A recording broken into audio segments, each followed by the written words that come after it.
se comprenda correctamente y quede grabado en la mente de las personas. Técnicas que utilizaba el profeta sallallahu alaihi wasallam para de alguna manera supervisar cómo su nación iba a llevar sobre sus hombros esta misión, la misión que el profeta sallallahu alaihi wasallam, al ser el último de los profetas enviados a la humanidad, quedaba sobre los hombros de su umma, de su nación, transmitir el Islam de generación en generación y transmitirlo a aquellas personas que no habían oído de él. La técnica número 11 que vamos a analizar es: permita que otro responda a la pregunta. En ocasiones, el profeta Muhammad sallallahu alaihi wasallam era preguntado. Y en presencia del profeta sallallahu alaihi wasallam había alguno de sus sahabas, de estos jóvenes que el profeta sallallahu alaihi wasallam educaba de manera especial. Y el profeta sallallahu alaihi wasallam le pedía a alguno de estos jóvenes que instruya a la persona que había hecho la pregunta. El profeta sallallahu alaihi wasallam no respondía directamente a la pregunta, sino que le pedía a uno de estos jóvenes: responde.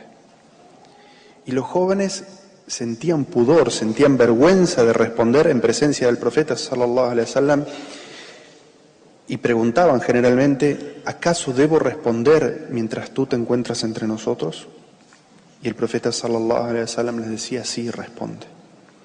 Y de esta manera el profeta sallallahu alaihi wasallam supervisaba a estos jóvenes, cómo respondían a las preguntas, cómo instruían sobre la religión.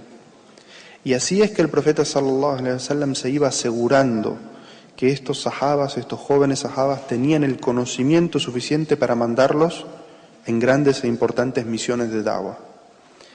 Y estos jóvenes, los cuales hasta el día de hoy nosotros encontramos sus veredictos en los libros de jurisprudencia, de fiqh, son aquellos que luego de la muerte del profeta sallallahu alaihi wasallam se convirtieron en los jueces, en aquellos que juzgaban entre la gente y en aquellos que cuando había alguna disputa, incluso entre los sahabas o entre los sahabas y los tabeín, recurrían a estos sahabas para ver cuál era el veredicto. Ellos son conocidos por todos ustedes como Mu'adh ibn Jabal, como Ibn Abbas, como Ibn Umar, como Ali, radallahu anhu, que se transformaron en lo que se llama al-Qudá, los jueces.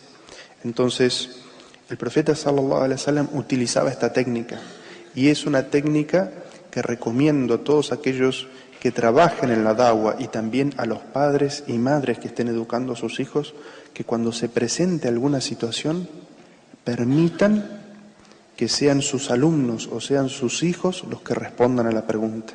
Y de esa manera, evidentemente si se equivocan lo pueden corregir, como el profeta sallallahu alaihi wasallam corregía a estos jóvenes, pero de esa manera nos podemos asegurar de que lo que se va a transmitir del Islam es correcto. Y yo les voy a transmitir una pequeña experiencia en la cual participé en la ciudad de Houston, en los Estados Unidos, en la cual la comunidad islámica es muy grande y las escuelas islámicas no son suficientes para todos los alumnos islámicos, musulmanes. Entonces, muchas escuelas en las que hay gran número de musulmanes, el horario del Salat al-Jumu'ah es un horario de clase y los alumnos no pueden salir de la escuela para atender Salat al-Jumu'ah en las mezquitas. Entonces, el acuerdo que se había logrado es que cada escuela provea un aula durante media hora o 15 minutos para que los alumnos mayores musulmanes de esa escuela puedan realizar el Salat al-Jumu'ah. ¿Cuál fue la primera problemática? Es que no había suficientes imames en la ciudad para enviar a cada escuela. Entonces se inició un programa de supervisión de los mejores alumnos o estudiantes de conocimiento muy jóvenes en cada escuela, el cual se lo nombraba imam y daba la khutbah. E imagínense ustedes un niño de 12 años, 13 años, 14 años, embestido como imam y khatib, que daba la khutbah. La responsabilidad que sentía ese niño de que había sido el imam de la mezquita, que daba la khutbah. Ese niño tenía una transformación en su comportamiento.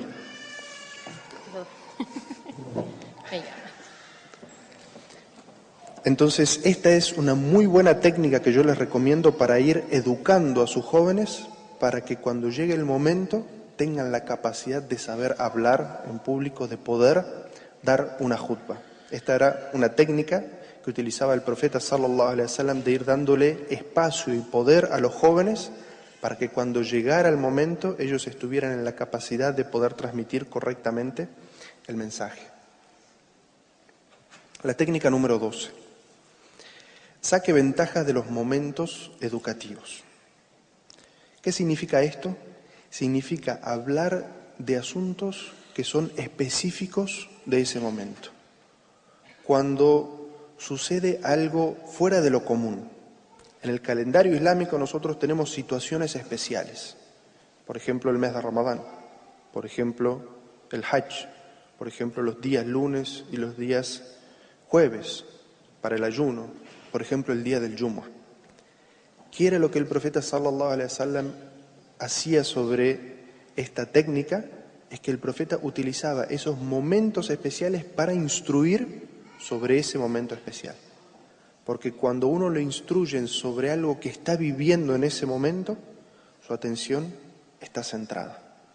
Y lo mismo es cuando sucede algo especial. Las noticias, aparece una noticia sobre un suceso. Ese es el momento en el cual los imames deben hablar sobre ese asunto. Ese es el momento en el que los padres deben sentar a sus hijos y explicarle cuál es la posición islámica sobre ese asunto. Porque en ese momento está la atención. Y de esa manera también los padres estamos proporcionándole herramientas a nuestros niños para que en un lugar de convivencia como es esto, si ellos son preguntados, tengan herramientas para responder. Un ejemplo de esto en la sunna del profeta Muhammad sallallahu alaihi wasallam. El profeta sallallahu alaihi wasallam iba con un grupo de sus sahabas y pasó por el mercado. Y vio un cabrito pequeño que estaba muerto. Y este cabrito ya estaba en estado de descomposición. Entonces, el profeta sallallahu alaihi wasallam agarra la oreja de este cabrito y le pregunta a los compañeros que iban con él, ¿quién me compra esto por una moneda de plata? Los sahabas, sorprendidos, dicen, no lo queremos ni regalado. Es decir, ya estaba muerto, estaba en estado de descomposición, era pequeño y el hadith dice también incluso sus orejas eran pequeñas, es decir, como que no era normal. Dice, no lo queremos ni regalado, ¿para qué sirve?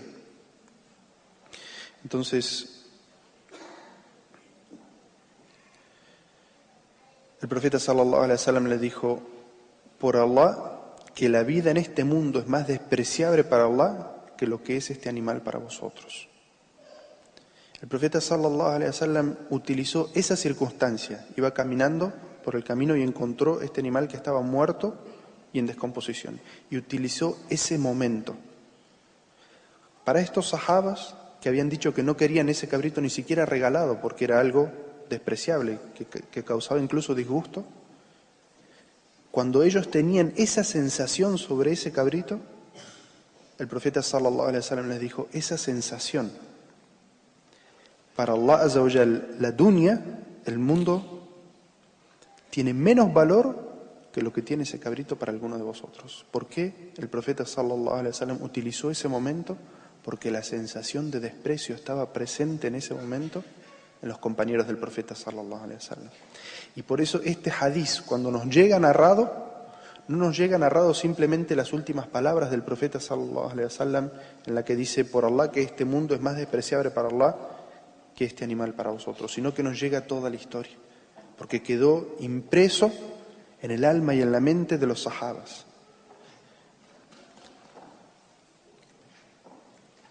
La técnica número 13. Usar el juramento para enfatizar algo. El profeta sallallahu alaihi wasallam solía utilizar esta técnica, este método, y es algo propio del idioma árabe. En el idioma árabe, según el oyente y la aceptación del oyente, uno simplemente puede hacer una afirmación, puede utilizar algo para afirmar la frase o puede utilizar el juramento. Y el juramento se utiliza generalmente para llamar mucho la atención, para enfatizar mucho o cuando ha recibido una negativa del oyente. Entonces el profeta sallallahu alaihi wasallam utilizaba mucho, al igual que en el Sagrado Corán también se utiliza mucho esta técnica para llamar la atención, en la cual el profeta sallallahu alaihi wasallam se encontraba hablando y de repente juraba. Y dice, juro por aquel que posee mi alma en sus manos.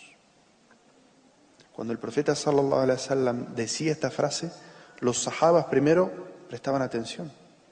Y segundo, sabían que lo que iba a decir el profeta sallallahu alaihi wasallam era realmente algo importante.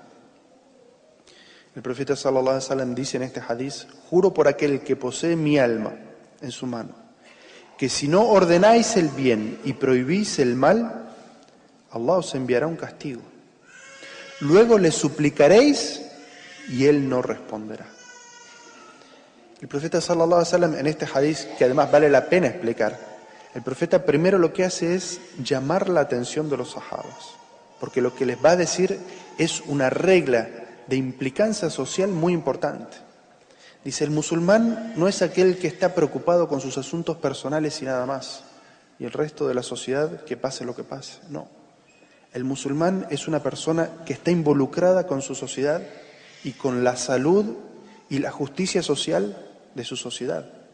Y por eso el profeta dice, juro por aquel que posee mi alma en su mano, que si no ordenan el bien y prohíben el mal. Y este concepto es llamar a todo lo que es bueno y denunciar todo lo que es malo. Y este es un principio que tiene que estar latente en la vida del musulmán. El musulmán tiene que ser de aquellas personas que invitan a la gente a todo lo que es bueno en la sociedad.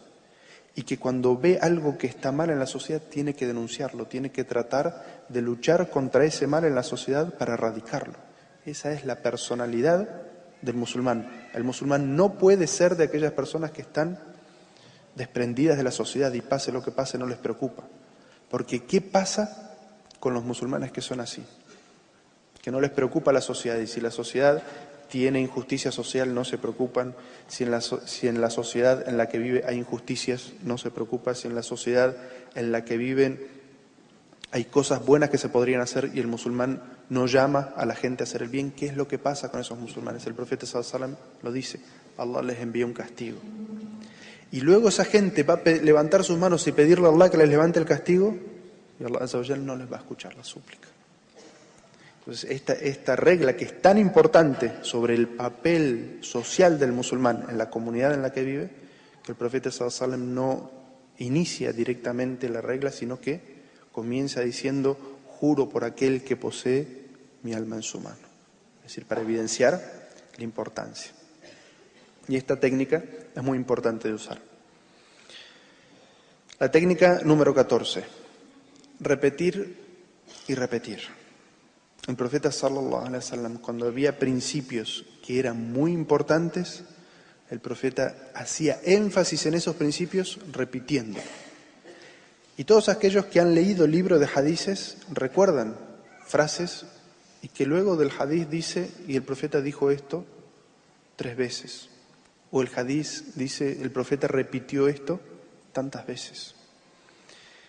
Por ejemplo, el profeta sallallahu alaihi wasallam estaba con alguno de sus sahabas y de repente, mientras estaban en silencio, porque los sahabas trataban de no hablar en presencia del profeta para que el profeta sallallahu alaihi wasallam hablara y les diera alguna enseñanza.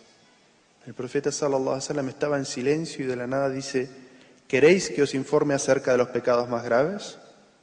¿Queréis que os informe acerca de los pecados más graves? ¿Queréis que os informe acerca de los pecados más graves? ¿A alguien le cabe duda de que iba a hablar el profeta sallallahu alaihi wasallam? ¿O le cabe duda que lo que iba a decir el profeta sallallahu alaihi wasallam era efectivamente uno de los pecados más graves que podía cometer el musulmán? No. El profeta sallallahu alaihi wasallam llamaba de esta manera la atención. Y también es una técnica que tiene que usar el profesor y que tienen que usar los padres y las madres. Tratar de llamar la atención de los niños y de los jóvenes cuando es algo importante y no utilizar estas técnicas o la misma técnica todas las veces porque deja de tener efecto. El profeta sallallahu alaihi wasallam, después de que dice esta frase 3 veces, los sahabas inmediatamente le dicen: claro que sí, mensajero de Allah, queremos escuchar, sabemos que es algo importante. Y el profeta sallallahu alaihi wasallam le dice: atribuir copartícipes a Allah, el shirk, desobedecer a los padres y maltratarlos. Y el profeta sallallahu alaihi wasallam les dice con esas 2 frases cuáles son los pecados más graves: el shirk, adorar a otros junto con Allah, y maltratar a los padres. Luego de eso, el profeta sallallahu alaihi wasallam en el mismo hadiz vuelve a utilizar la misma técnica. Luego de que el profeta dice esto, estaba sentado junto a los sahabas, y como mencionamos ayer, otra de las técnicas es gesticular. El profeta sallallahu alaihi wasallam estaba sentado y se pone de pie. Los sahabas se alarman: ¿qué va a decir el profeta sallallahu alaihi wasallam? Y les dice: y también lo son la mentira y el falso testimonio. El profeta sallallahu alaihi wasallam había mencionado 2 y ya les había llamado la atención porque lo había repetido 3 veces. Pero ahora de pie, se pone de pie y dice: y la mentira y el falso testimonio, y la mentira y el falso testimonio, y la mentira y el falso testimonio, hasta que el narrador del hadith dice, no menciona un número, dice que el profeta lo repitió y lo repitió y lo repitió, dice, y no cesó de repetirlas hasta que pensamos: ojalá dejara de decirlos. De tanto que el profeta sallallahu alaihi wasallam ponía énfasis en esas 2 cualidades, que son de los pecados gravísimos y que muchos musulmanes se toman muy a la ligera: mentir y el falso testimonio. Es decir, alguien llama y dice: tuve un accidente de tránsito, si te llaman, di tal cosa. Falso testimonio, shahadatu zur. Y los musulmanes lo toman muy a la ligera. Si llama a mamá, dile que estuve en la casa. ¿No? Eso es dar falso testimonio.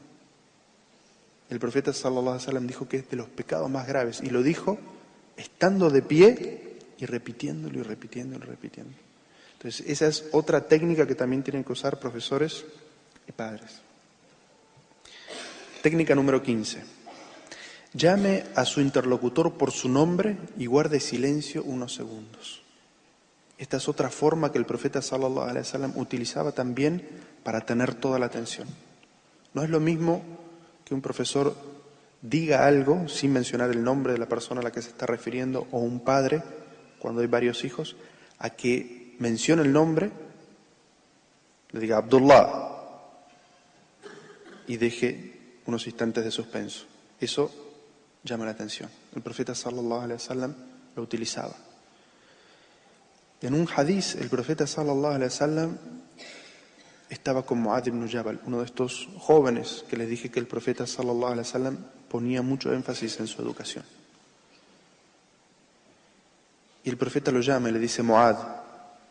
Y Mu'adh responde: aquí estoy, mensajero de Allah. Mu'adh, aquí estoy, mensajero de Allah. Mu'adh, aquí estoy, mensajero de Allah. ¿Ustedes creen que Mu'adh no iba a prestar atención a lo que iba a decir luego el profeta sallallahu alaihi wasallam? Evidentemente sí. Esta es una técnica también muy importante.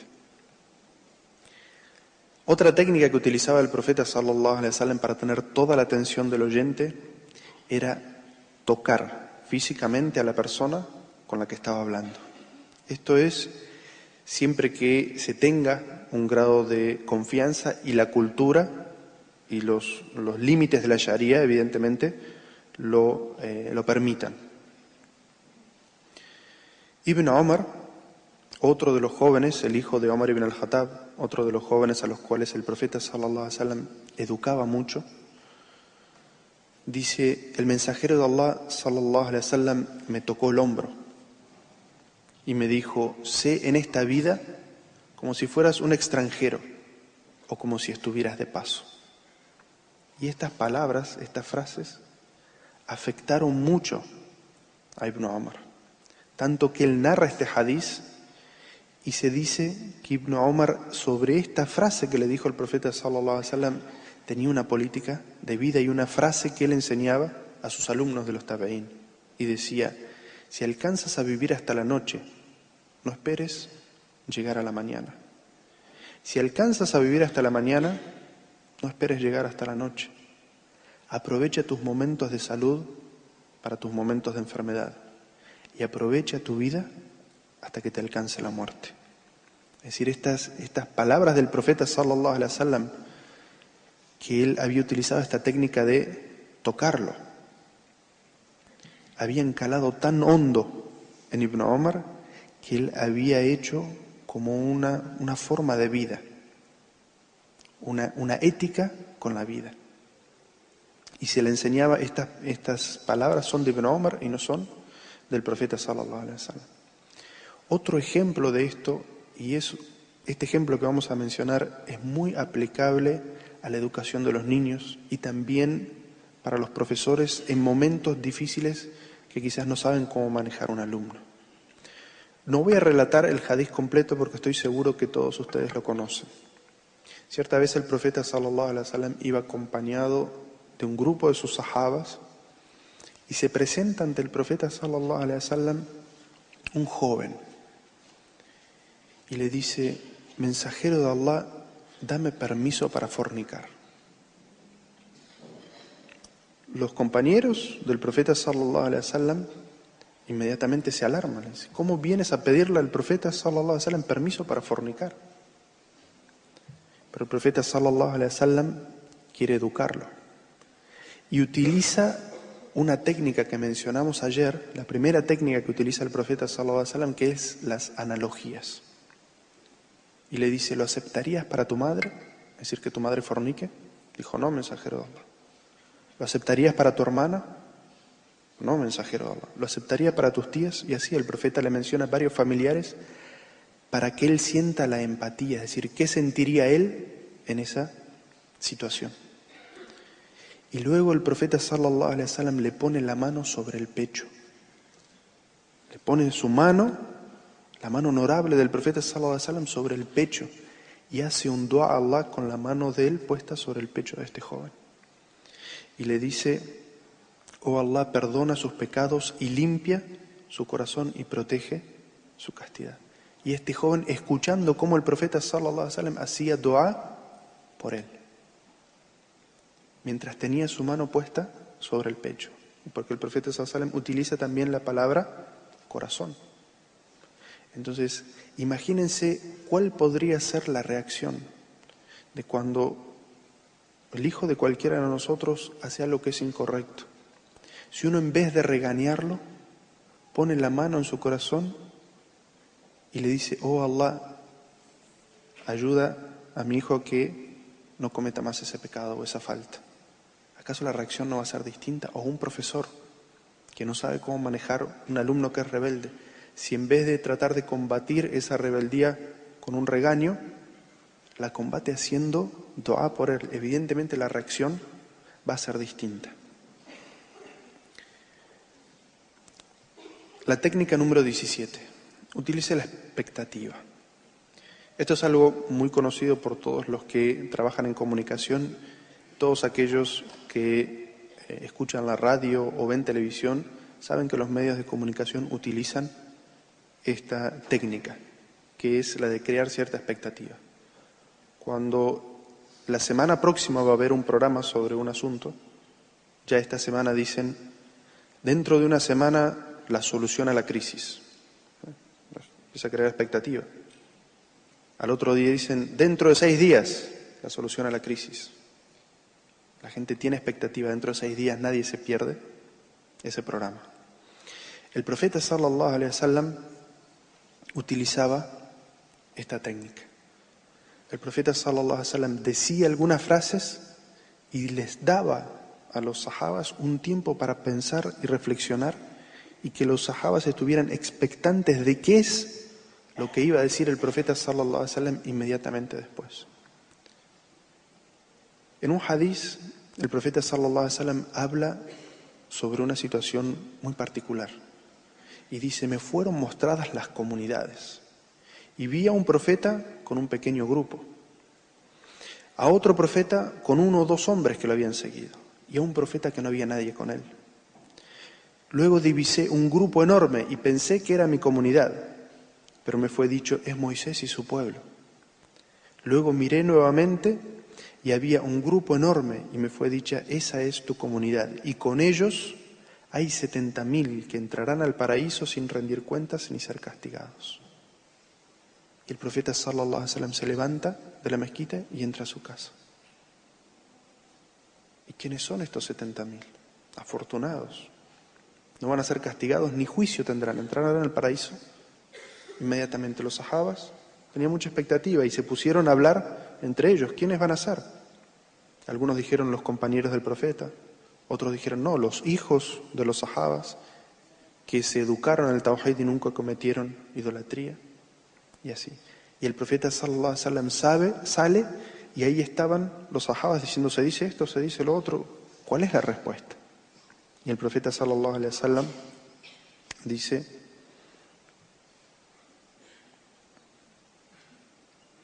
son aquellos que no piden a otras personas que les hagan ruqya, no creen en el mal augurio, ni se cauterizan, sino que se encomiendan confiados a su Señor. Si el profeta sallallahu alaihi wasallam les da esta definición de quiénes son esos 70.000 afortunados, pero había creado en ellos la expectativa, y esto es algo que también es muy importante y que tanto el profesor como el padre pueden utilizar para grabar esa enseñanza en la mente de sus alumnos o de sus hijos. La técnica número 18 es use la experiencia ajena, contando historias de pueblos de la antigüedad. Y esto es algo que a todos los niños les gusta que le cuenten historias. Entonces, los padres musulmanes podemos contar las historias de los pueblos antiguos, adaptadas al lenguaje de los niños, las historias de los profetas, mencionando qué fue lo que pasó a aquellas personas que desmintieron el mensaje, que desmintieron la verdad y que combatieron la verdad, que persiguieron con arrogancia a aquellos que transmitían el mensaje, a aquellos que no querían perder su status quo, que no querían perder beneficios y por no perder esos beneficios mundanos combatían y perseguían a aquellos que transmitían un mensaje de igualdad. Entonces, esta experiencia ajena, estas historias de la antigüedad, son una herramienta muy importante para sembrar estas ideas de el tawhid, de la igualdad social, de la justicia en los niños, ya sean hijos nuestros o en caso de que uno sea un profesor. La técnica número 19 es prestar atención a grupos especiales. Y esta es una técnica que utilizaba el profeta sallallahu alaihi wasallam también, de crear grupos especiales para transmitir el conocimiento. De los grupos que conocemos que el profeta sallallahu alaihi wasallam creaba, está el grupo de estos jóvenes, a los cuales el profeta sallallahu alaihi wasallam les daba especial atención. Sabemos por la sunna del profeta sallallahu alaihi wasallam que una vez vinieron las mujeres a quejarse al profeta y le dijeron, tú hablas mucho en la mezquita, los hombres tienen la capacidad de escucharte y nosotras no tenemos ese mismo acceso a ti. Entonces el profeta sallallahu alaihi wasallam hizo un día especial para dar enseñanza a las mujeres. Y también es sabido en la sunna del profeta sallallahu alaihi wasallam que después de dar la khutba de la Eid, una khutba general, el profeta sallallahu alaihi wasallam iba donde estaban las mujeres, acompañado de Bilal, y daba una khutba especial sobre un tema que era propio de las mujeres a esas mujeres.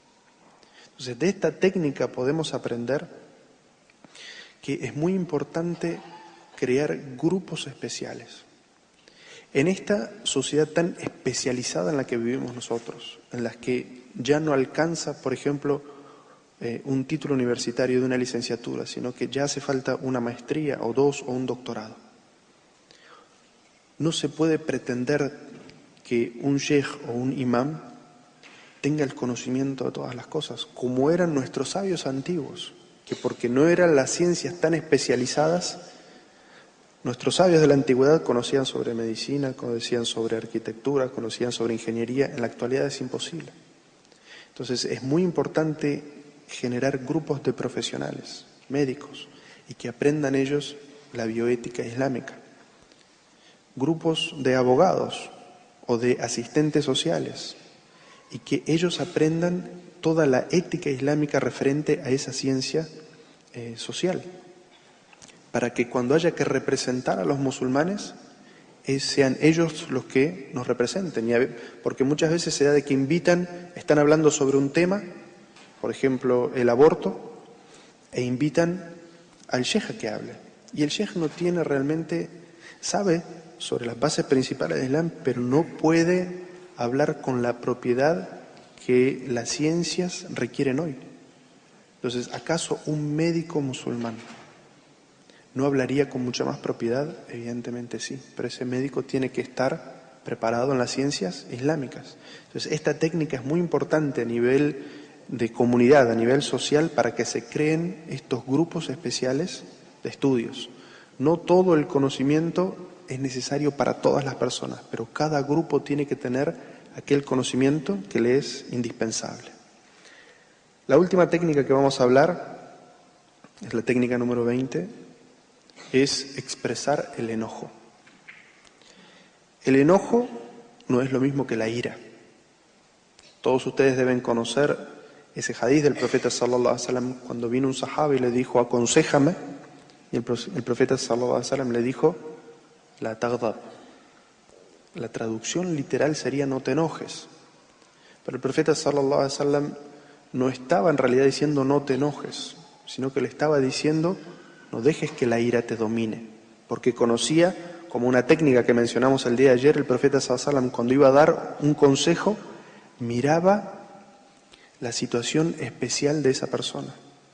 El profeta sabía que esa persona que le había venido a pedir consejo era fácilmente dominada por la ira. Entonces el profeta sallallahu alaihi wasallam le dice, has venido a pedir un consejo, no dejes que la ira te domine. Aquí no estamos hablando de la ira, estamos hablando del enojo legítimo, la indignación que una persona puede tener ante una situación de injusticia o de enfrentar algo que es erróneo. El profeta sallallahu alaihi wasallam mostraba a veces, cuando quería llamar la atención sobre un asunto muy importante, expresaba su enojo y dejaba ver que eso lo había indignado y enojado profundamente. Un hadiz de esto lo narra Jabir ibn Abdullah. Dijo, estaba hablando el mensajero de Allah sallallahu alaihi wasallam y se le enrojecieron los ojos. Levantó su voz y aumentó su enojo, como si fuera un comandante del ejército anunciando, el enemigo está al acecho. Y dijo, fuimos enviados, yo y la hora, como estos dos, señalando el dedo índice y mayor. Es decir, aquí el profeta sallallahu alaihi wasallam, para mostrarle a sus sahabas de que no se relajen en esta vida, que el día del juicio está cercano. Y recuerden que en la teología islámica el día del juicio, existe un día del juicio mayor y un día del juicio menor. Todos nosotros tenemos un día del juicio menor que comienza el día en el que abandonamos este mundo. Para nosotros el día del juicio comienza en realidad ese día, entonces no se relajen en este mundo. Sepan que el día del juicio está cercano, y el profeta sallallahu alaihi wasallam, llamando la atención sobre lo fenomenológico del día del juicio, que todos sabemos las señales menores y mayores, dijo, cuidado que ese día no está lejano a miles y miles de años, sino que él y yo fuimos enviados así de cerca.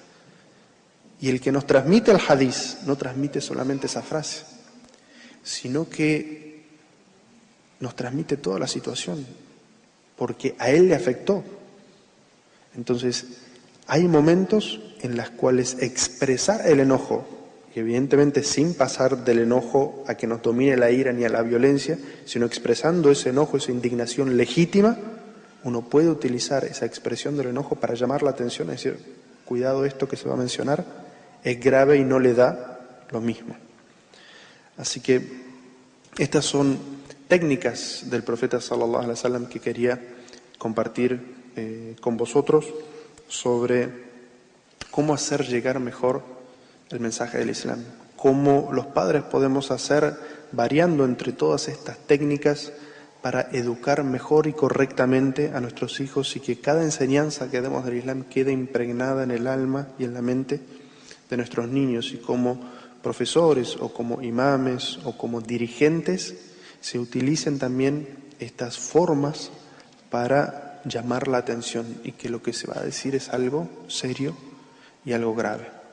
Quiero Allah Azza wa Jalla, inshallah, beneficiarnos de este conocimiento y ahora creo que va a tener lugar la segunda conferencia y luego de eso hay un espacio para preguntas si los tienen. Barakallahu fikum.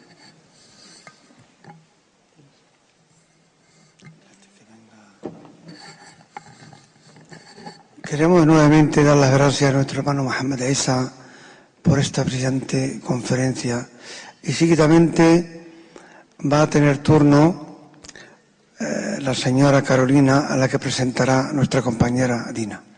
Barakallahu.